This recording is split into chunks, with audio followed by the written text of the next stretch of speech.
surviving Kids Screen. It's a long run, it's a marathon for sure. I'm Lisa O'Brien, I'm the VP of Original Programming, and I'm Kristofer Updike, I'm the Director of Original Programming. And this is a really exciting time for Sprout, and I'm so glad that you guys are here to hear what we're up to. There's a lot that still needs to sort of fill in the blanks. I think by this time next year we'll even have more information to share, but I think there's been a lot of people have come up to me in the hallway and are like, are you still a preschool channel? What's happening? There's all kinds of buzz going on. But yes, in fact, we are still a preschool channel.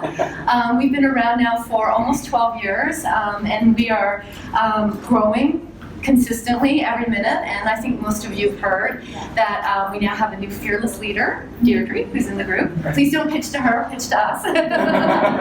She has enough to do right now, but 7 days in. So we're still trying to figure out a lot of the pieces, but I've been with Sprout since before it was Sprout, so I can tell you just a very quick history to where we got to where we are, very quick. We used to be a licensed channel, so much of our program came from our partners. Probably about 5 years ago, I think it's 5 years ago now, we merged with NBCUniversal, Comcast and NBCUniversal merged, and we became an originals channel. And what that basically means is that we are looking for shows, whether it's a co-production, an acquisition, an enhanced acquisition. We have many fancy ways of saying we love to partner with creative people. And if a lot of people have asked great questions about what makes you different than Disney or Nick Jr., and I have to say, Disney is fantasy and they do it beautifully, and they have a very small box, a great box, they have to color within. And we at Sprout don't really have that box. We can do all kinds of delicious stuff. We are able to do stuff for upper end preschool. We're kind of exploring, maybe we should go into a little bit older. What we were known for before was very young programming, and our audience grew out of us when they were age 3, and that really doesn't make a lot of business sense because you're not able to keep your audience. So in terms of content, we are looking for 4 to 7. What we stand for, our tagline is free to grow. And we really embody that. I have to say, I feel so good about our team as a whole at Sprout, because when people work with us, they come away and say, really enjoy working with you guys, you're really nice. I'm like, well, we try. Canadian and someone who spends most of his time in Canada doing co-productions. Canadian adjacent. But seriously, we are there to make great content for kids. And when we say free to grow, what that means is we want to be there to encourage kids to grow into great human beings. And so when we hear a pitch, we look for passion, we look for something that feels like it's really coming from the heart of the creator. And we do our best to take whatever the creator envisions and work with them to get it to the finish line. We really try not to do it's a wonderful idea now, let's change it and take the heart out of it and the soul out of it. We do our best to absolutely take it to the finish line with the heart and soul intact. We stand for 4 C's. Courage, compassion, curiosity, and challenge. And I know it just sounds like, oh, those are 4 words, but really it took us a long time to come up with those 4 words. We really sat behind closed doors with Amy Friedman, who's our SVP, and we really talked about what do we want our shows to have? Like, what kinds of heroes do we want? What kinds of stories do we want to tell? And it all goes back to trying to make good people. We tell stories that have to do with grit and resilience and definitely compassion and heart, but that doesn't mean that it's syrupy and it's like sticky. That's what's underneath. I always say spinach and the brownies. Yeah. That's what's underneath it. But on top of that, we want obviously compelling stories, diverse characters. We just really want to tell stories for this, and especially now with the climate, certainly in the U.S. I think just giving a sense of hope to kids and families, giving a sense of compassion, giving a sense of be creative about, you are the next generation, and we want you to be creative, we want you to explore the world, we want you to see the world through rose-colored glasses. We just want to be there to help support families and kids to become the best that they can be. And that sounds like a lofty goal, but when we're behind closed doors, that's the stuff we talk about. We really talk about how is this show going to make a difference. As Amy likes to say, we don't want to throw another 25 pounds of television or content on the screen that doesn't really matter.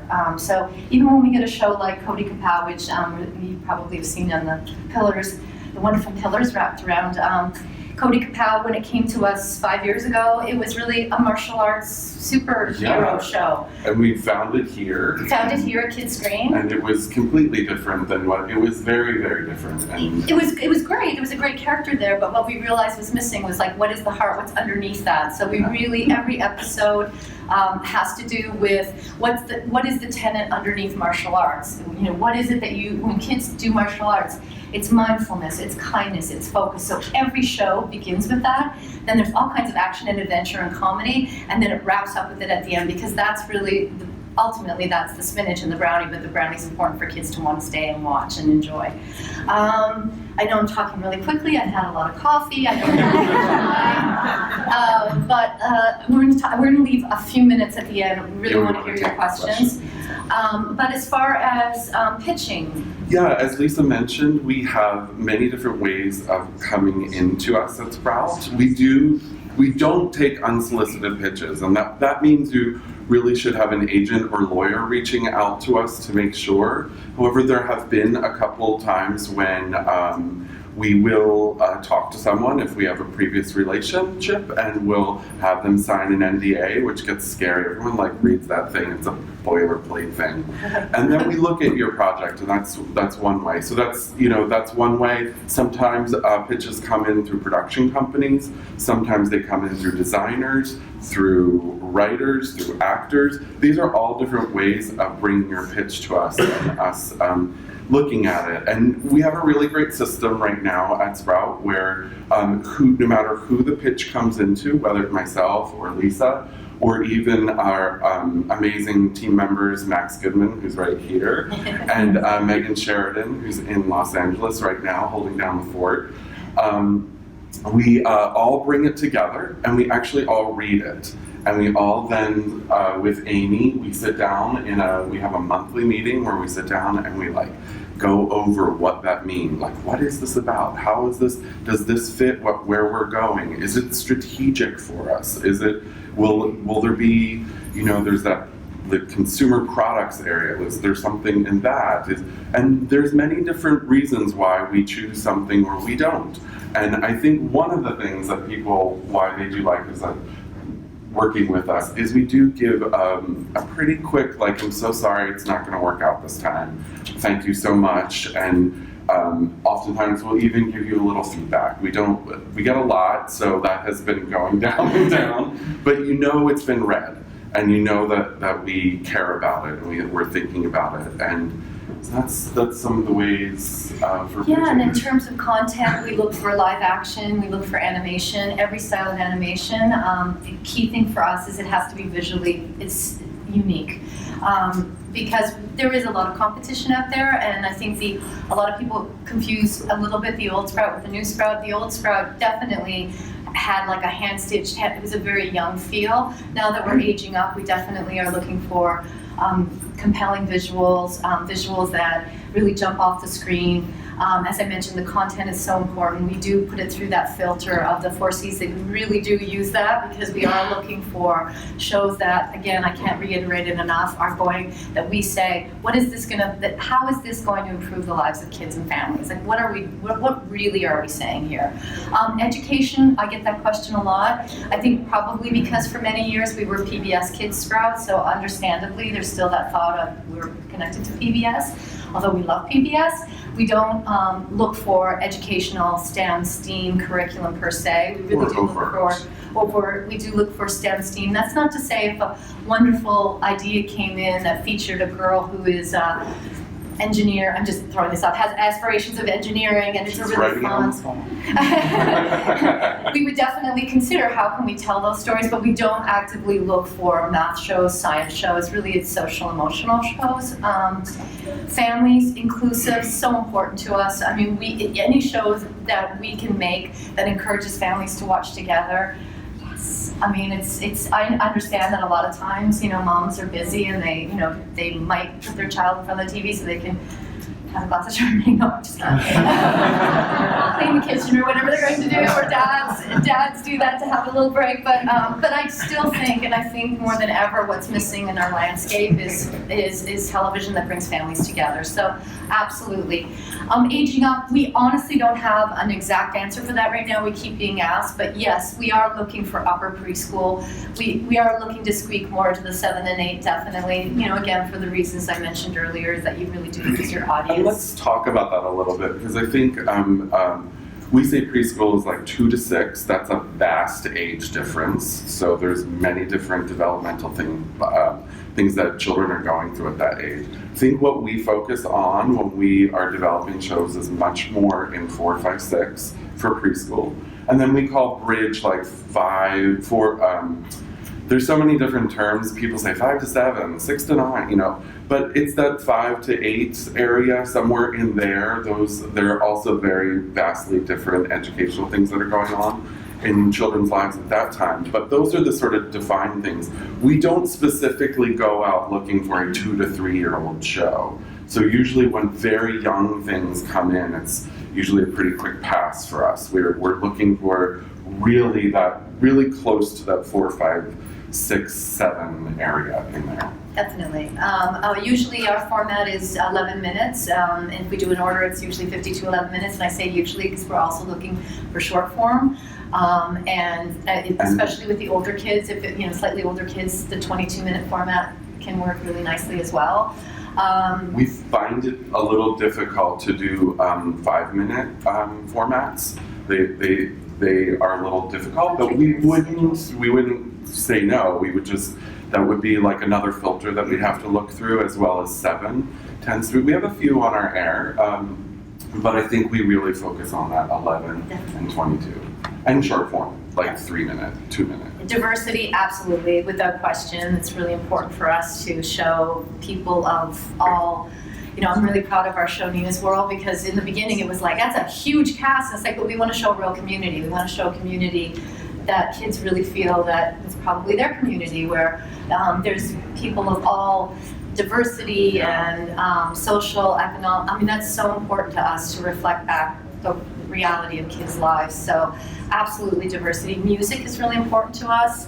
That's something that we're exploring. And music, not from an educational standpoint per se, like it's, we do get a lot of pitches of like, oh, this will teach kids how to, that's amazing content, but I don't think that's quite right for us. No anthropomorphic cellos.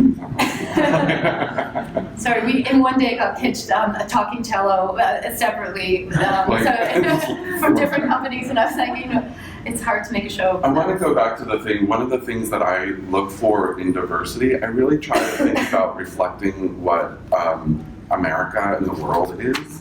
And so beyond America. And that's why I said the world, and thinking about how, for me, it's really important not to think that the sidekick is always diverse, that the lead can be diverse, and that's truth, and that finding that truth, and it has to come from a natural place. It can't be applied and just recolor them. It's not, that doesn't work that way. It has to come from a really organic place. Yeah, sorry, I just wanted to. No, that's good. Specials, we do specials. We also, I just need to mention as well, we're the originals team, but there is an amazing acquisitions team run by Dea Perez and Rick Clodfelter. And so they look at properties that are already produced or almost already produced. So sometimes if we think something is really amazing and we want to just kind of like hold on to it, we might do an enhanced acquisition, or we might do a straight up acquisition. Enhanced really just means a little bit more money so that we have a creative seat at the table. And as I mentioned before, co-productions. Sometimes it's like a full, we take over the IP, but keep you on board as, whatever, if you're a production company or showrunner. So there's many different ways we work together. There's not one formula. We're definitely open to all formulas. When you come to pitch us, it's really helpful to have a solid idea of what you are trying to say. What is the most difficult thing is when we get a pitch that's sort of a little bit nebulous, and if we go, well, we're not really looking for, well, I can change it to be that, or I can change it to be this. it doesn't feel that it comes from a really true place. It takes a long time to make a show. I mean, like Cody Kapow, we got pitched that, as we said, just a long time ago, and now we're making the show. You're committed for a long time to the property. So we want to make sure that creators come from a place of, this has to be made. This is something that I really, as opposed to, I can change it into anything you want it to be, just let's make a deal. We really just want it to come from an authentic place. That said, I will say, don't get attached to names. Doing a project now that has had 27 different names, I still don't know what it's called. so names always are a clearance right. Just know that in this business we can be attached and come from an authentic creator place with what you're presenting, and that names may change. Names may change. Did I miss anything? Specials, yes. Yeah. So specials to us, right now, 22 minutes, but we also acquire movies. There are, you would be so surprised at how few movies there are out there for preschoolers that aren't Disney. I mean, Disney owned. They kind of own that space, but to find really compelling family movies, particularly around the holidays, that does really well for us. So don't be afraid, even though I say, series, that we're also looking for specials and diverse family structure. Yeah, diverse, definitely. Diversity is huge. Oh, and let me just say, because a lot of people get a little bit confused, where are you located? The majority of Sprout is located at 30 Rock. We used to be in Philadelphia when we were under Comcast, and once the merger happened, Sprout moved to 30 Rock. There's probably about 60 people at 30 Rock. And then only myself and one other person, Megan Sheridan, who's our head of currents, as well as Max, are in Los Angeles at the NBCUniversal. So we've got the West Coast and East Coast covered. So wherever you live, if you live on the, if you live in Los Angeles, we're happy to have you come in, or New York. And I would also say something about that for creators who want to pitch to us. Do not be afraid to, once all the legal NDA or whatever has been signed, or whatever the green light is, that we can pitch. It can be on Skype. It can be something that you mail and we have a phone conversation. I know it's expensive to go to New York or LA to pitch these projects, and it doesn't lessen the amount. Sometimes if you're in New York, that's great, you're there and the passion comes across, but we are a digital world full of, Lisa's on Skype with me and we're putting someone else in. That can happen. Absolutely. And don't feel, we are a great team. One of the most amazing things is, like Lisa. No, but I mean, like, in that way that Lisa can take a pitch and then she can show me, or I can take a pitch, and we're flexible, and we don't need to have all of us in the room at the same time. If because we share everything so much, I think that's what helps. Absolutely, absolutely. So I'm aware of time, so I want to just see if anyone has any questions. You say pitch to any of you? So if I pitch to you, then you have to pitch to Lisa. Yes, to a degree. So who's the best pitcher? I have an acting background. Now you're pitching to me. Our schedules are usually, I start at 7 in LA so that I can be as close on the clock as possible. And then the schedules, as you can well imagine, are a lot of meetings. So we do try as much as possible. Like if Max is available for a pitch, we do work very, very closely together. So we come together anyway, even if I'm pitched, we come together as a team and we share ideas. And then from those ideas, we decide, what are we going to, bring to Amy that we feel like, okay, of everything that we've got going on, these feel like, and then Amy will probably filter even more. Not necessarily interested in it right now for our creative input. Right. Rick and Dea may follow this project for years until it gets to a certain level, and then they may be like, it's actually right for us, to help augment the schedule and so forth. Lisa? Hi, he's talking about kids. Do you do focus groups? And how, if you do them, how do you do it? Yes, that's a great question. Gosh. I'm looking back at Lisa. Yeah. Yes, we do testing. Whenever we don't do concept testing, we'll do like a storybook testing. Mm-hmm. And a lot of people may know what a storybook testing is, but we essentially break down the script into a story. and write a story, take it into a classroom, and talk about the story, and then do comprehension about, is this story coming out? Are they enjoying the characters? There's artwork in there and so forth. We also do, once a show is greenlit, we also, and I should actually, Max, can you stand up? Can you just talk about when the show's greenlit? Max is our director of currents, and you can just talk about when a show's greenlit, the 2 testing phases. Yeah, so sometimes now we're trying to, if money and time permits, test like maybe up to the first 5 scripts and even animatics and things like that, especially depending on how much development we had to do and if we had to put it into production very quickly, that kind of thing. It's really helpful just to get a sense of what's going on with the stories at the beginning while we're making it, and then if we can't change those specific scripts, we might use that learning and change things in the future. So we're trying to add more of that. It's just, again, depends on time and budget, obviously, I but hope you don't think I put you on the spot. I like talking about research. Talk to me all the time. Yes, sorry. You mentioned music as a component. What is the touch point of it's original music, I presume. What type of music do you think adds to the creative?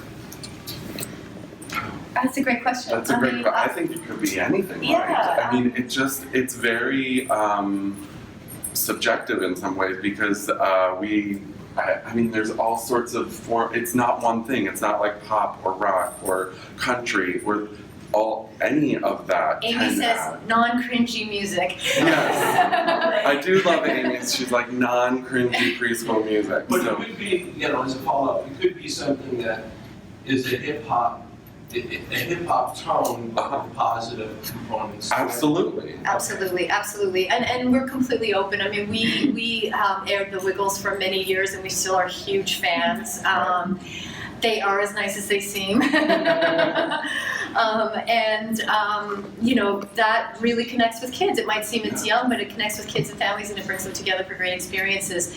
And then, you look at something like Fresh Beat Band that's like a little bit older, skewed, big fan of Fresh Beat Band, so we would be open for, something like that. So whether it's a band or it's just music integrated into shows, it's really important to us. Cool.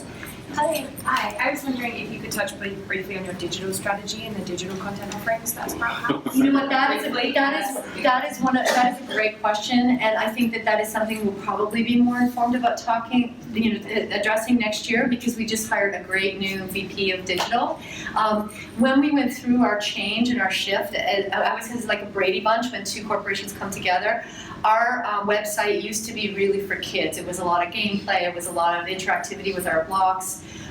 Sunny Side Up, which is our live show every morning. We did a lot of fun stuff with, at that time with our website where, Dress Chica, where parents with their kids in the morning could do like a little kind of fun, click and drag, dressing Chica up, send it in. Our hosts get it in between shows. Would actually, when they came back, would say, hey, Kristofer from Pennsylvania just sent a great Dress Chica, and then open the actual cubby and dress her in the outfit that, I think for kids, I was like, what is happening? And wishing them happy birthday, like, hey, happy birthday, I know you're there in snowy. So we had a really great, seamless interaction with kids, which I hope will continue as we, evolve and change. But then when we had this sort of merge, we changed our website quite a lot just to kind of fit in with the NBCUniversal structure, which made complete sense. And then just recently we brought a head of digital. So we're really hoping that now the pipeline has been built and the content will feed through. So next year, I promise you we'll have a more robust answer to that. To riff on that, thank you so much for asking, and great to hear that you're really focused on digital and there's a person driving it. You said 3 minutes, which is a magic word for me, because 5s and 7s are coming out of Europe, where we're doing a lot of stuff that fits great in terms of what your remit is and what your audience and your passions and values are. They're all coming out as 5 and 7, which are hard for you. Yeah. When you down to 3, what are examples of things that are working really well for you? And how are they being used on the channel? I will have to go pretty quick with this. I'm sorry, you guys, because we're going to be like, but I would say, sorry to interrupt. I would say shorts for long is really important to us. And what that means is if you have a concept that we think there's something there and we're not able to commit to a full series, if we can create a short and really at least, put it on the air and have kids react to it. A show we have called Pajanimals started as 3-minute songs. And kids were sending in like, oh, I love this show, and sending in for their birthday cards, and we realized we've got something here, and then we made 5211. So short for long is, I think if that answers, I think So a that's. smaller number of threes is what you'd be looking for. You're not looking to get involved in co-product development or commissions on like 104 threes or. I think it would really depend on what the creative is, but I would never say never. But I think mostly it's like probably a shorter order at this point. But again, next year I think I'll have a little bit more information. It's very, very brand new for us. And So for the that's- storytelling, it sounds like even though you said threes are still interesting, really for the tentpole things that are going to turn into long running big, it's going to be 11s or 22s. At some point, Yeah. yeah, if we do take it into series, absolutely.